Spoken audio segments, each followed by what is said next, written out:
of our film festival, and we're excited because we've been getting all this knowledge, connection, learning, everything from people from Botswana, from Lesotho, people from Venda. You know, yesterday someone said, I knew this guy was going to win because he's from Venda. Probably his grandmother is a witch, like, just like Millicent. I was talking about Mr. Ndo. Where is he? He's not I here think he yet. got his award, so he didn't see any need to stay. He's just gone. He got what he came for. And he's like, let me leave. So we're going to continue, and Mr. B is going to introduce our next speaker. He's a speaker as well. I will not even introduce Mr. B. I'll take 7 days just to introduce you. So welcome, Mr. B. Thank you. Thank you very much. A very, very good morning. I would like to introduce Sis Thandeka Zwane. Please to come forward and join me. Sis Thandeka, she's well experienced in the industry. She's, I don't know what to say. She's gonna speak for herself, but an amazing lady who has got a passion for the industry, for developing filmmakers, for developing the industry. Thank you very much. Thanks for joining us, by the way. You're I never welcome. got the opportunity to thank you for spending these last 3 days here with us at the festival. We truly, truly appreciate for that. We don't take it for granted. You took time away from all other duties that you could have, attended to. So it's much, much appreciated. I still want my T-shirt. Oh, yes, yes, yes. Can somebody please make sure that she gets a T-shirt? Please. Okay. All right, thank you so much. So our session today it's a conversation. We are going to have a conversation. The session is on the art of film budgeting, but we want to focus it on distribution. And this is primarily because many filmmakers, when they create their budgets for the films, they want to focus on casting, they focus on those things that they need to focus on in order to get to set and shoot. And then they neglect the other aspects of film budgeting, what you do with your film when you now have it in the bag. So before we go there, maybe a brief introduction about yourself, where you've been, your different career paths, and up until to what you are doing now. Okay, thanks, Mr. B. So I joined the film industry about 18 years ago, right? 18. About 18 years ago as a production runner. I had a car.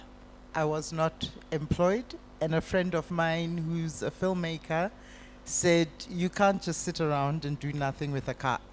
I'm shooting a series for SABC. Come and be my production runner. And that's how I got into it.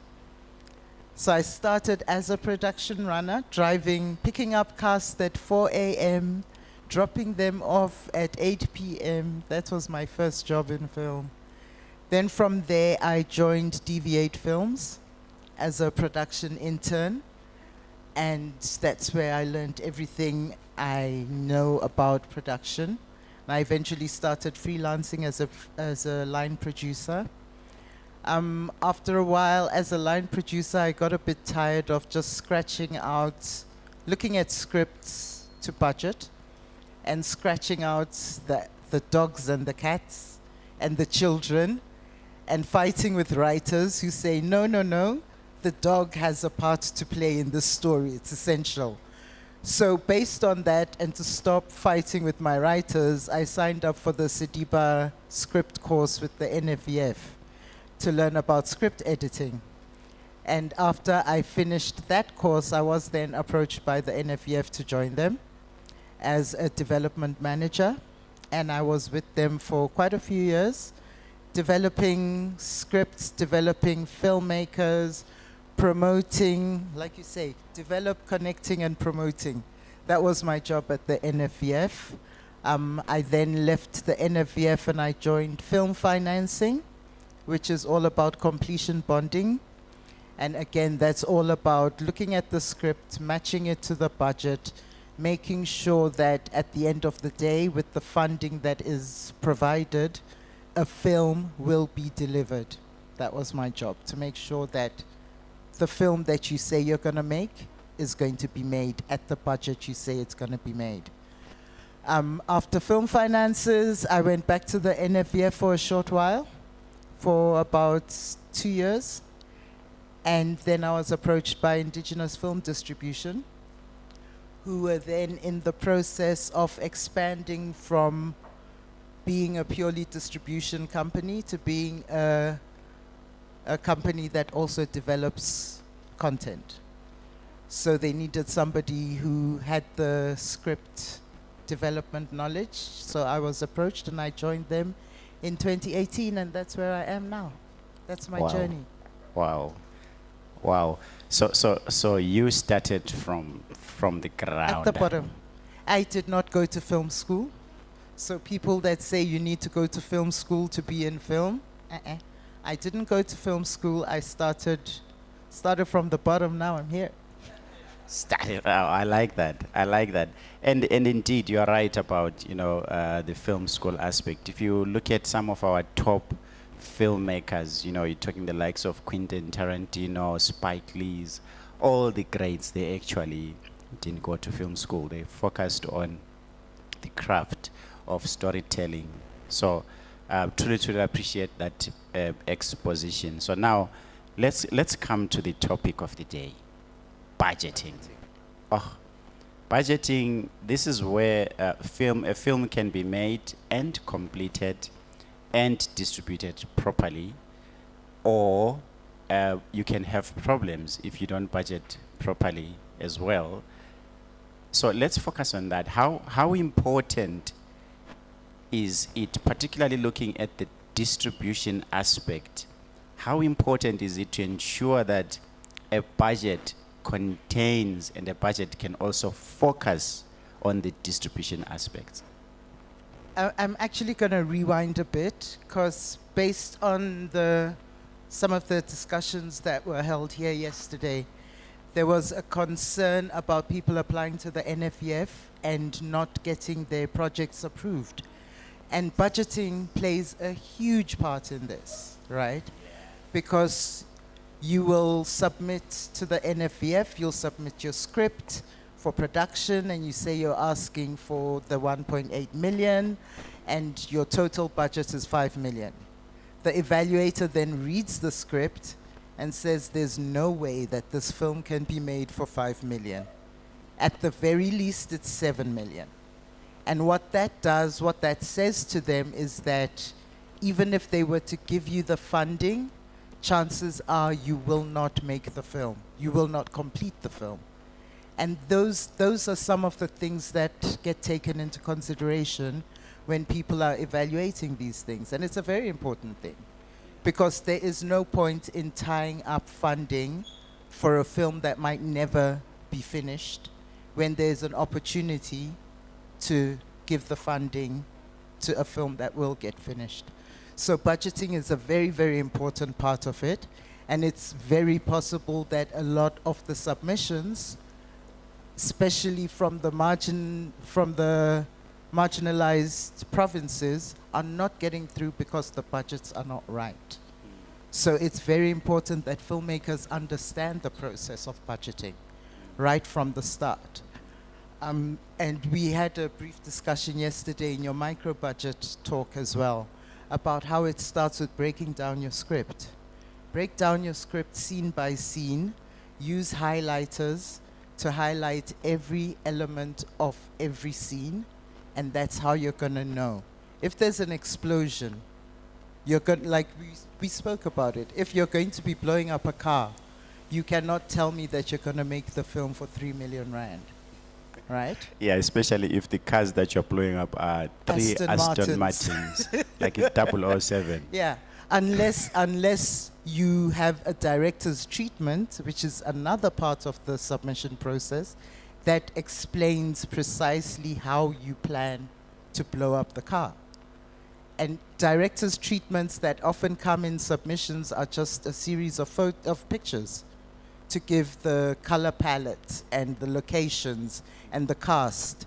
But if you've given me a script with a thriller or an action script and you say you can make it for 3 million, your director's treatment needs to also tell me how you are going to make this for 3 million. Aha. If I can interject there, you're saying something, and if we go back, for instance, to our blowing up 3 Aston Martins scenario, indeed, we're not saying that you have to blow up the actual Aston Martin, but the director's treatment has to sort of talk to that. I like the way you're putting it, where you're saying the director's treatment needs to show that you're going to make this film for 3 million. Yeah.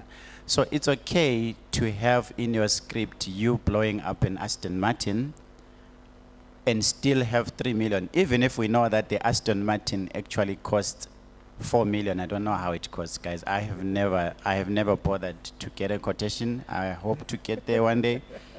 But for now, so the director's treatment could actually say, okay, we are going to use VFX, for example.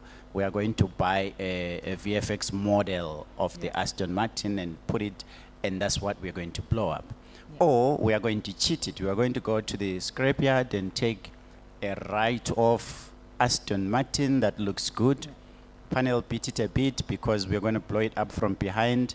If it's messed up in front, then we're going to just take it and light it up and explode it. Or we're going to have the aftermath of the explosion. We're going to have the aftermath of an explosion. But the director needs to explain how you are going to make this story within the budget. Yes. So budget, script, director's treatment, those things are such key elements, and they often, people will concentrate on the script and then skimp on the budget, skimp on the director's treatment, and then wonder why you're not getting funding. So all of these things, there's a reason why people ask for things to be submitted. And it's not just people being difficult and wanting you to submit 10 different documents. Yeah. It's a process, right? Absolutely, absolutely. And of course, you know, there is this trend, maybe sometimes there are filmmakers that want to tick boxes, as I call it, where you look at the requirements of your funding application, and because all that you're focused on is getting that 5 million to go to set, then you look at, okay, what is it that they want? Oh, they want a tax clearance certificate. Tick, I've got it. What else do they want? A synopsis. Tick, I've got it. But the truth of the matter is, if you're a serious filmmaker, you should have a treatment already. You should have a tax clearance already. All those things that are put in as requirements, which a lot of filmmakers maybe look at and say it's red tape. I've heard such statements, say whatever those labels are. As far as I'm concerned, those are things that we need to, you know, to have in place. So let's now fast track it, because we know you can create a budget for a development phase, which is a good thing with film, is that you can break it down into phases so that you're not overwhelmed. You can focus only on distribution, where you do your scripting and whatnot, and then from there on pre-production and on production. But there is post-production as well. But after post-production, there is another phase. And I don't know whether it's the problem is at school, because at school, when our film graduates are being taught about the phases of film production, it's just pre-production, production, and post-production. It's like there's 3 of them. But I argue and say there's 5. There's development, pre-production, production, post-production, there's distribution and marketing. So let's jump and say that all the other phases have been done properly. Now we come into the distribution and marketing side of it. Can you first of all unpack to us what is film distribution, and feel free to give us an exposition on the Indigenous Film Distribution Company, but a brief exposition there, and then let's focus on what is happening there at that point in distribution. Okay, essentially distribution is getting your product to the market, right? Whichever industry you're in, if you're in manufacturing, you can manufacture all the clothes you want. And if you don't have a system to get the clothes from the factory to Woolworths or to Pep or Ackermans, no one's going to buy them, right? Same thing with film. You can have everything in place. You've got the perfect location, cast, script, everything, director. But if people don't see it, what's the point? So that's the distributor's job, is to make sure that your film gets to the person, right? The distributor is then the go-between for the producer, between the producer and the exhibitor. A lot of people confuse distributor and exhibitor and think they're the same thing. People will think that Nikki from Ster-Kinekor is a distributor. She's not. She has nothing to do with distribution. Ster-Kinekor's distribution department, or their arm, they're actually a separate company, is Filmfinity. It's got nothing to do with Ster-Kinekor. It's Filmfinity. So the exhibitor is the guy with the cinema. The exhibitor is SABC. The exhibitor is Netflix. Those are exhibitors, right? The distributor, like Indigenous Film, like Filmfinity, like UIP, Empire Entertainment, they get the content from the producer or from the studio to the cinema. We're the go-between. Where, if you want to visualize it in terms of the example I gave about getting clothes from the factory to Ackermans, we are the truck that picks up from the factory and delivers to Woolworths. So that's who the distributor is in a nutshell. Okay, all right. And then Indigenous Film Distribution, I suppose then is, what does film do? If there's a filmmaker out there right now, what relationship do they develop with Indigenous Film Distribution in order to get their products on that track? So the first point of call is our website, right? www.indigenousfilm.co.za. And we've got 2 portals that you can submit, either for development or for distribution, right? Development involves giving us a first draft of your script, your director's treatment, need to see that, very important. Your budget, your estimated budget, right? Because we need to know whether it's going to be feasible or not. If you submit a script and say, like your one, for 350 million rand, we're going to turn you down because, dude, let's be real, you're not going to make your money. Because Indigenous Film Distribution, we distribute to Africa and the islands, right? So we would have to look at recouping our costs from the territory of Africa. We do not, at this point, do rest of the world. For that, you would need to get yourself a sales agent, who is somebody like AAA Entertainment. And then the sales agent then looks for different distributors in different territories, who will then take it to different exhibitors in different territories, right? So first point of call is the website. You can submit through our website, either for distribution or for development. For distribution, if you have a film already, that's the easiest thing. And we'll watch your film and we'll decide whether we can distribute it or not. One of the common frequently asked questions, FAQs, is can I have a letter of intent, right? Letter of intent to distribute is something that a lot of investors or financiers want, right?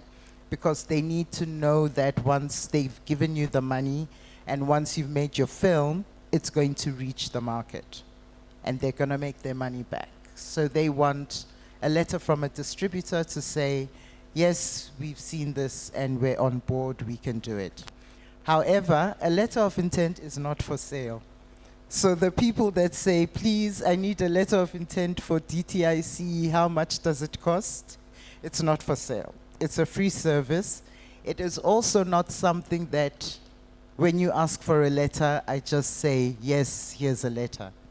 It doesn't work like that, because if we give you a letter of intent to distribute, it's a commitment to distribute.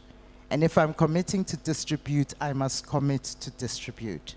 So I have to, once again, read your script, see your budget, see your director's treatment, see your key talent, your director, your editor, who's doing the music, who's the producer. All of those things will be taken into account before we issue a letter of intent. All right. Okay. All right. Let's talk about. We haven't talked about budgeting. and No, we're here to talk we're about getting cost. there, because we must, we must marinate the meat first, and then so that when we get there, it makes sense. We are going to talk about the specific elements within the budget that filmmakers should look out for. But one more question before we get that is, at what stage would you want to be involved? Because sometimes as filmmakers, we have a tendency of, we want to tell our story, and we want to tell our story the way we want to tell our story. But we sort of have a disconnect. I've asked a lot of filmmakers, I said, do you have an audience? And then the filmmaker says, yes, the audience for my film is ABCD. And I say, but are you aware that you actually don't have access to the audience? Your audience is actually, the people who have the audience is actually your exhibitors. So your exhibitors have the audience. Your exhibitors, as you said, that would be your stake in Eco-Cinemas, that would be your SABCs, your Mnets, your ETVs, that would be your Netflixes, that would be your Hulus, that would be your Showmax, and all those are the exhibitors. Those are the people with access to the audience. That is why SABC issues a call and says, we want to commission you for a television series. It has to touch on these aspects because they know their audiences. So they are the ones with the audience. So at what stage does a filmmaker have to get involved with you? Do I go out, develop my film, and when it's finished, bring it to you to have a look at, and then you're onboarded for distribution? Or you would like to be there at ideation, if I can call it? It depends. It depends on the project. It depends on the filmmaker, right? Some filmmakers would like to engage with us from a conceptualization point of view, right? And as a development exec, that's what I do for a living. So if you want to start engaging with us from that point, you can. You're welcome to, again, on the portal, when you submit for development, you say, I don't have a script, this is my concept. And if it's an engaging concept and you're willing, we can start engaging at that point. And where we would give you the freedom for you to tell your story the way you want it, my feedback would come from a point of view of the audience. So if it's a genre film, are you sticking to genre? Because the audience for that genre have certain expectations. So when I read the script, I need to know that those expectations are happening. If you say you're writing a comedy, how often do I laugh, right? Do I hit the beats? Or is it just because there's one joke in it and you say it's a comedy? Then it's not a comedy. Let's work on the script. Let's make it a comedy. If it's a thriller, is there suspense? Are people sitting on the edge of the seat as they read? Are you scared as you read? If there's no element of fear, we need to develop that. Because your audience, when you say, my film is a thriller, they have an expectation that there must be suspense, they must be scared, they must be worried for the character. So we need to develop that and put it in. So our feedback as distributors comes from an audience point of view, right? Whereas somebody like the NFEF, when they give you feedback, it's largely story, structure, character, that sort of thing, right? And we are looking at it from an audience point of view. So when we give feedback, what we're trying to do is make sure that the story you want to tell for the audience you say you want to tell it for is actually hitting the notes for the audience. So you can come at conceptualization, you can come at first draft, you can come at when you think you've got a final draft, which is never a final draft. If you've already made your film, you can show it to us at your first assembly. You can show it to us when picture is locked. So different stages, and we will engage with everybody at whichever stage you prefer. Wonderful. Okay, I think it's time now for us to go to the actual elements within. We just wanted to take advantage because I see there's a lot of filmmakers here. Most of them are new filmmakers entering the industry. So they obviously need that clear exposition of how everything comes up until we get to this distribution stage, which I think everybody now clearly understands that part. We'll be opening up for questions in the next 10 to 15 minutes. So please do jot them down. And those questions need to be focused on film budgeting, focusing on distribution, or even anything that you've just heard, okay? We'll just keep them close to that, all right? So let's talk about now the actual elements. What does a film budget, what does a filmmaker budget for in distribution stage? It's clear on development that they must budget for a writer, a script editor, everything. Pre-production, they must pay for locations and stuff. Production, obviously. Post-productions, they must budget for the editors, for the color correctors, for sound design and everything. What should filmmakers budget for? Those line items that are usually neglected in the budgeting purpose under that distribution part of the budget. Okay, so I wouldn't say there's a distribution budget as such. There's a marketing budget, Okay. which we will address separately. But distribution requires certain elements, right? For us to deliver a film, we need elements. We need a poster, we need a trailer, we need clean masters, we need subtitled masters, all of those things. And those things need to be taken into account during production, right? There is a line item that people generally tick a box for behind the scenes or on stills photographer, right? And they just put it in there to get extra money, and they very seldom actually use those, right? If you have a distributor on board, or let me speak from the point of view of Indigenous, I don't know how others work, but if Indigenous film distribution is on board from before you start shooting, we make sure that our publicity person is there, our photographer is there, because then we are already from day one thinking about the poster, right? You cannot just take a screen grab from your completed film and say, this is my poster. A poster has to be curated. It has to be choreographed, right? Yeah, So and that's what's going to sell your film. Yeah. So that's a very key part. It's often left out. When you say to people, where's your poster? Then 9 times out of 10, you're just going to get a screen grab or some really horribly photoshopped thing where they stick a dog in the front and center and then that's my poster.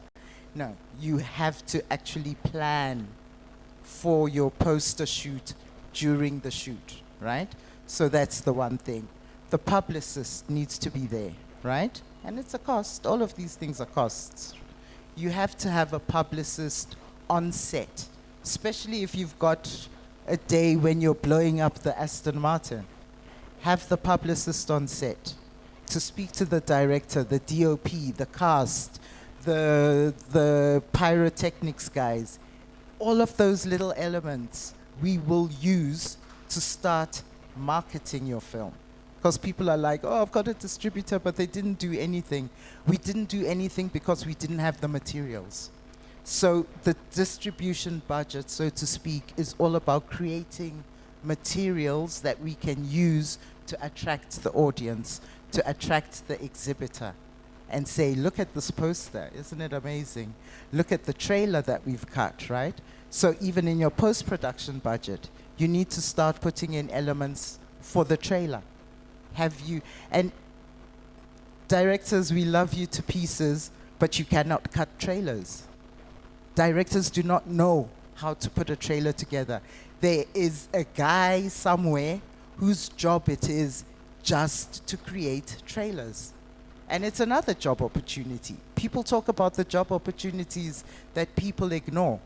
You could make crap loads of money just specializing in creating trailers.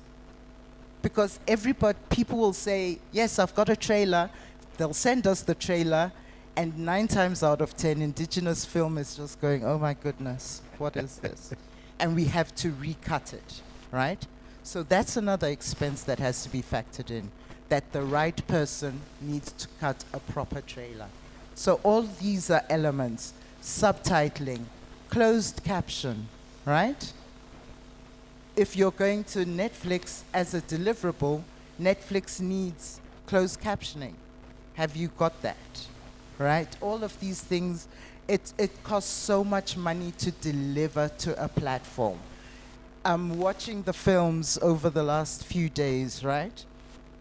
And a lot of the filmmakers will come and say, I would like you to distribute my film. And I know from watching the film that we are going to have to do sound. We're going to have to remix the sound. We are going to have to redo the subtitles. A lot of subtitles are burnt in. You can't have them burnt in. You need a clean master, and then you need the subtitles separately. All costs. Are you thinking about this in your budget? It can cost as much as Netflix is offering to pay for your film just to deliver the film. It can cost that much.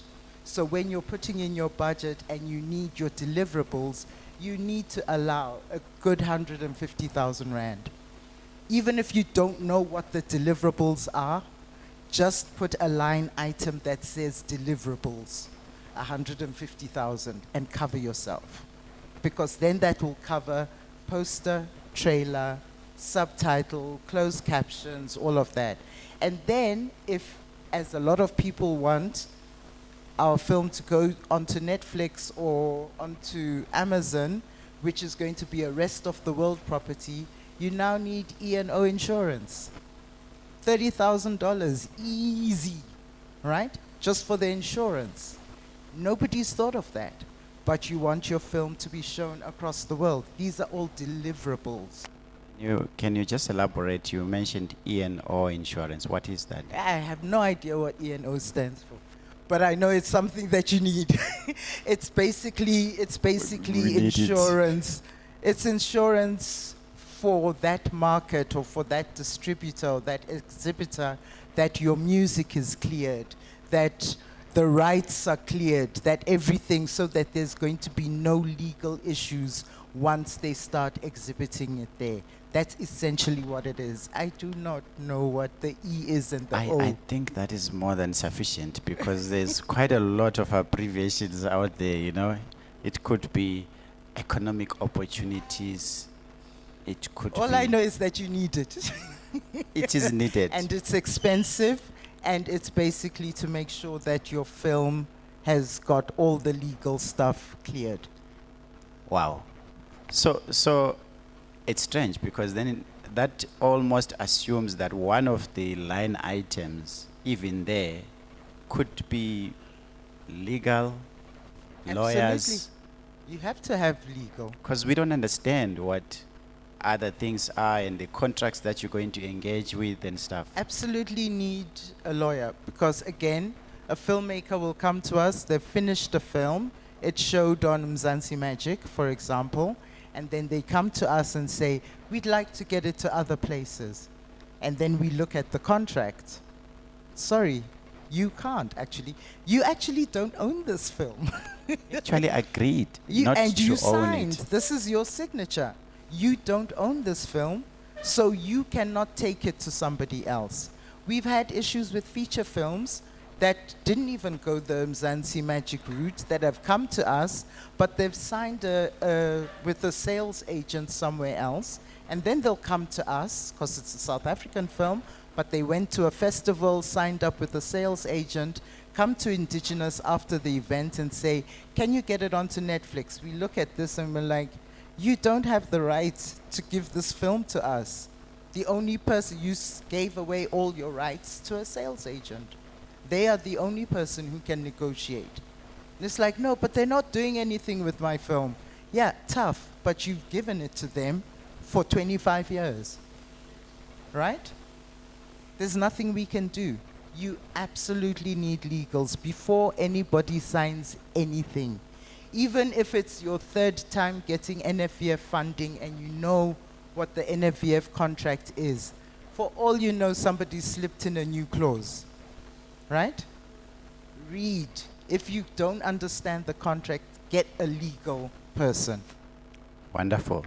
I think that's been very, very insightful to our filmmakers, both here and those that are watching us online.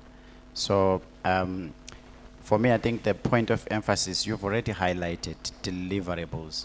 Very few filmmakers actually budget for deliverables. Then we realize in the end, as you're saying, your subtitles, you realize that the subtitles are not done because you wanted your film to be in that indigenous language, which is good and it's perfect. And everybody loves that. Look at how good Spanish films are doing on Netflix. But they have subtitles. There are those subtitles which you have realized on Netflix, when you hit pause, the subtitles, they pop up. Or when something happens and there's text somewhere, then they change and they jump to the top of the screen. Those subtitles are the sort of floating. So there are different ways of doing subtitles within subtitles themselves.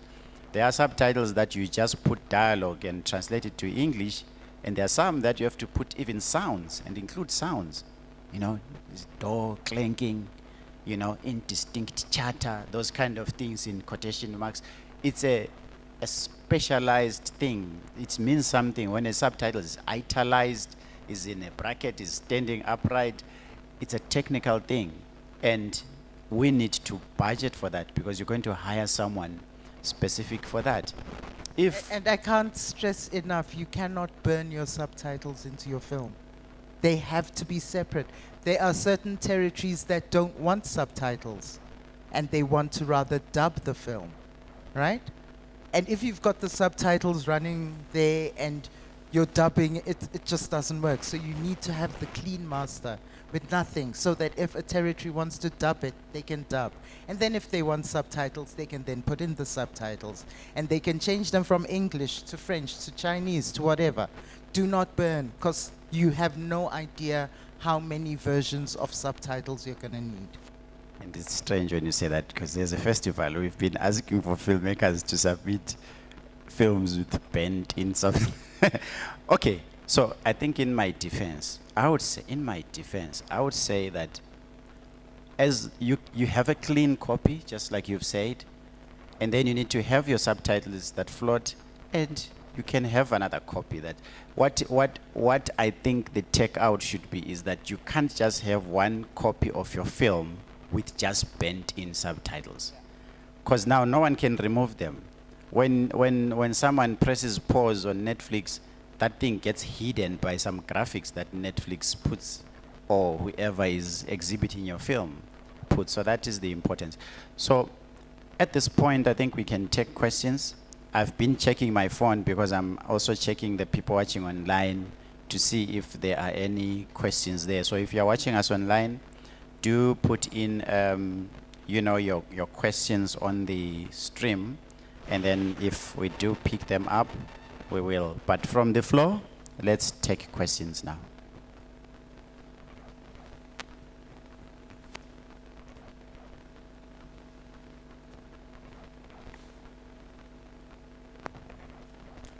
Thank you very much. Good morning. I'm Odongo Robbie. First of all, thank you very much. They are my distributor, and I'm their child. I just have two questions. First of all, it's something that really happened to me back in Kenya. when I want to apply for a fund, then I get a letter of intent from a distributor. Then after doing the film, I land on another distributor who has the capability of taking my film to a bigger market. Am I entitled to work with the person who gave me the letter of intent, or is the letter of intent commitment that I'll have to give you my film even if I get a better market? That's question number one. Question number two, you talked about development. If I have a script, I bring to you. If I want to get IFD from the concept level, or what if I'm a filmmaker who has a very nice script, I bring that script to you, then you guys are like, wow, this script is beautiful, but I have logistic challenges to producing the film. Is IFD capable of coming in at the production level, maybe on a partnership basis or whatever you can do? Thank you. All right, so for the first question, a letter of intent is more of a commitment on the side of the distributor. You still have the freedom to say, actually, no, I'm not going to go with you, but please make sure you do tell the other distributor that, I'm sorry, I'm not going to go with you, I'm going to take the other option. Because then they're sitting there thinking that they have a film, and then we have a schedule, right, that we share amongst all distributors, and we see which film is being released. We plan releases up until 2024. We've got a calendar of releases. And if I have given you, Robin, a letter of intent, and then you decide Filmfinity can do a better job, and you're entitled to do that, next thing, but you don't tell me that you've changed, I will see on the schedule, how, but Bankarang is being released by Filmfinity. What happened, right? And then we're shocked, we're hurt, and then with your next film, when you come to us, we're going to tell you, go to Filmfinity, right? So it's just a common courtesy. If you choose not to go with the distributor, just let them know. But you do not have to commit to that. The letter of intent is a commitment on our part. The second part is in terms of IFD and what we do. Yes, we do equity funding, but not for a lot of films. Your film has to be really special, right? Script has to be really special. Your audience has to be clear. We have to know exactly where we can show it and for how much. It's all about the numbers. We have a huge spreadsheet. We will put like 9 to 10 comparators and what those films did, how many attendances, and how much revenue they got. We take averages depending on the team, which is why I say your team is also an important part of the equation. Then we either multiply that average by 0.25 or by 0.5 or by 100%, and we crunch numbers. And if the numbers make sense, we can invest in your film and we can become equity partners. But it's not something we do on a large scale. We probably would do maybe 5 films a year. Anyone else?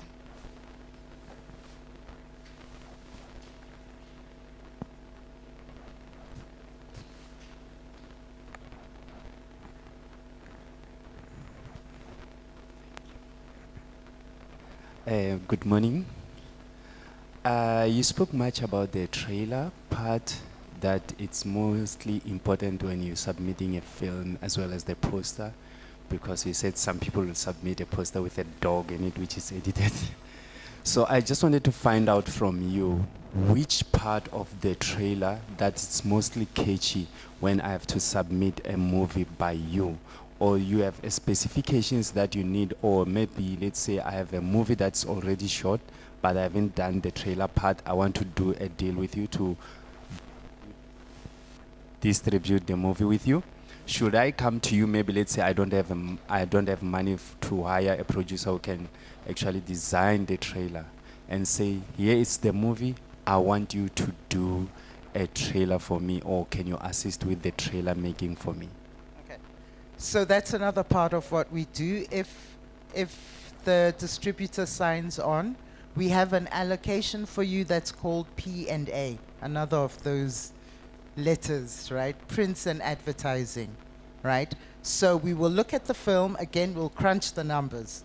We do the comparisons, how much is it likely to make? If your film is likely to make 2 million rand, we will probably say, okay, we can spend 250,000 rand in P&A, right? And of that 250,000 rand, which is recouped before anybody gets any money, right? We have to get our money back first. That money goes into redesigning your poster if we're not happy with your poster, recutting your trailer if you don't have one or if we're not happy. Those are things that we then have to do. But it would have been better if your money was in your production budget. Then the P&A costs can purely be on showing people, booking a TV spot, right? So instead of spending 250 to redo your trailer and your poster, I can spend 250,000 to put it on DSTV, right? Prime time. So those are the differences why it's important for you to have it in your production budget rather than making us take it out of P&A. But yes, we can do that. It's part of the costs that we'll put up front to make sure that we can attract the right exhibitor. Okay, just the last one. In case maybe I do have the money, then you can recommend certain producers that you know that they deal specifically with the trailers. That we have a list of like 10 producers who have done so and so films. You can just approach one of them and then pay them to do the whole thing. Okay, yeah, but they're not producers. They're like, what do you call them? Like post-production studios or houses or something. But we have certain people that we work with that we know the quality of their work, and we can tell you, yeah, you can go to Red Rabbit or you can go to Ministry of Sound or whatever, and those people know how to cut trailers. Thank you.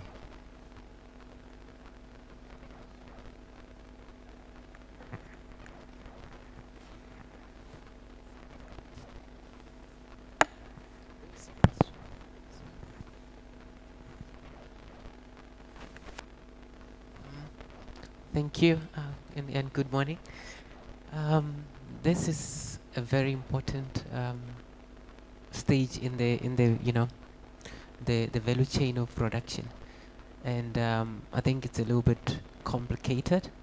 I don't know if I will be asking too much, but would you be able to give a practical example?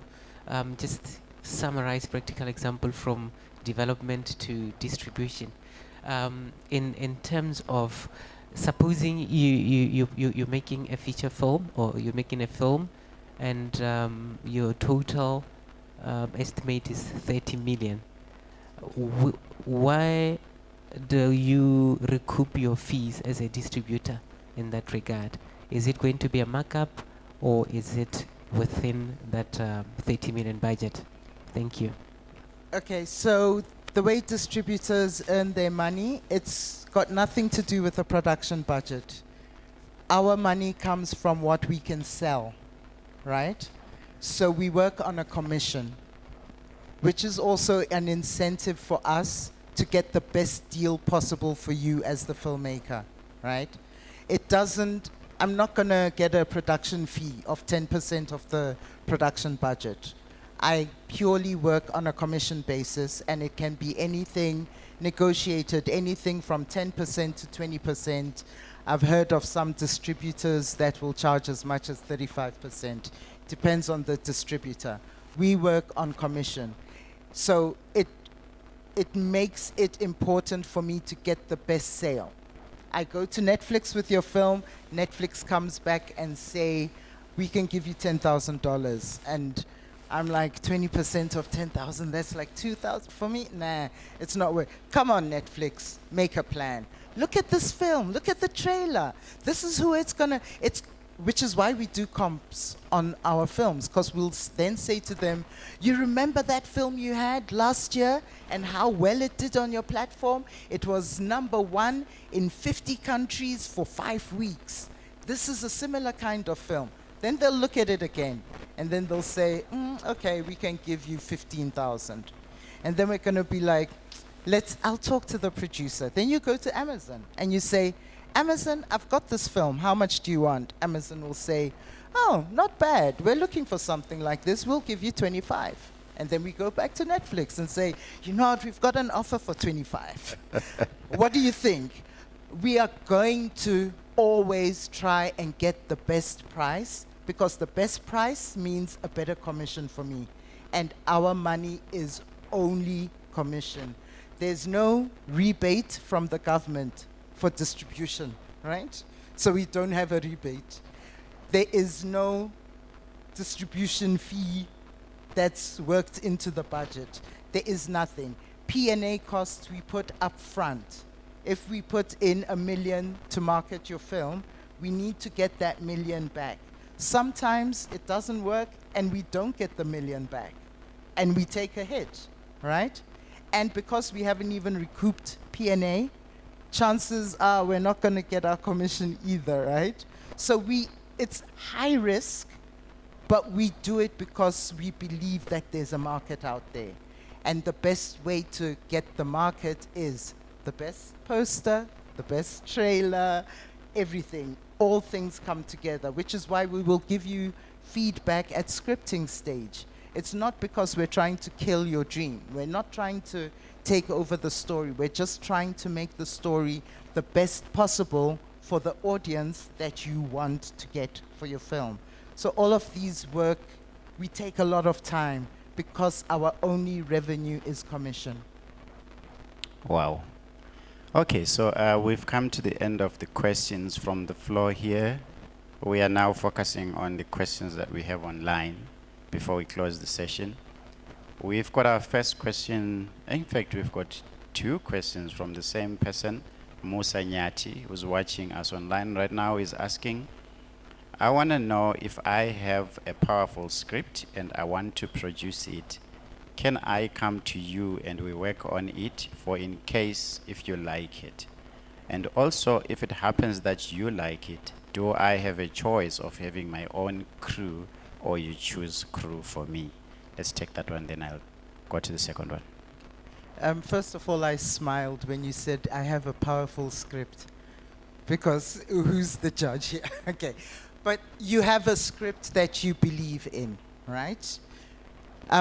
Yeah, sure, bring it to us. We, like I said, we go through a process. We will read the script. We will give you feedback. And again, it's up to you as the creator of the story to use the feedback or not. We do not say you have to do this. If we are putting money into the script, if we're giving you development funding, then you're going to have to take our notes. But we don't always. And we still give you the feedback, just to make the script better. Because we want the industry to get to a place where we're making good films consistently. Not that we make 30 films and 2 of them do well. We want to make 30 films and 30 films do well, right? So yes, you can engage with us at Script. We will give you feedback happily. And if we like it, we will take it on and we'll sign you up. What was the other part? The of other that part question? was crew. Do you choose Oh no, crew? we do not. We've got nothing to do with production. You choose your crew.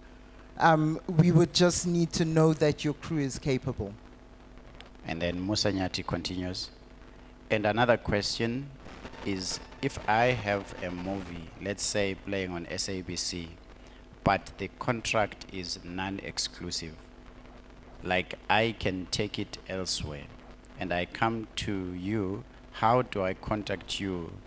Do I go online and submit online, or do you have offices? We used to have offices, but with COVID, we're all now working from home. And much as Wandile Molibati was willing to give away my home address yesterday, I do not give out my home address. So you would have to do an online application.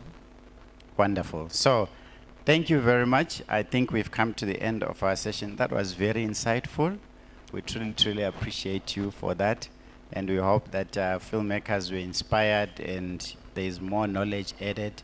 And you will look out for those nitty-gritties when it comes to budgeting for your film. Don't forget that there is a huge monster at the end called Did I say monster? Okay, there is a huge giant at the end called distribution and marketing. You have to consider that whilst you are developing the budget for your film, because you must budget for that. So truly, truly appreciate your time.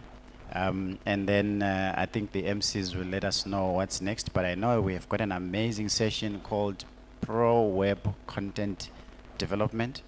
We've got Offense Mwase in the house. He's going to share. So if you're watching us live, do stay in tuned. It's the next session coming up. And then later we have the, I think it's developing an attractive TV series, TV concept with one amazing lady, Lala Duku. She is with Clive Morrison Productions, and she creates a lot of amazing television series. You want to stay behind for that, or you want to go and buy some more data to keep watching. Thank you. Thank you.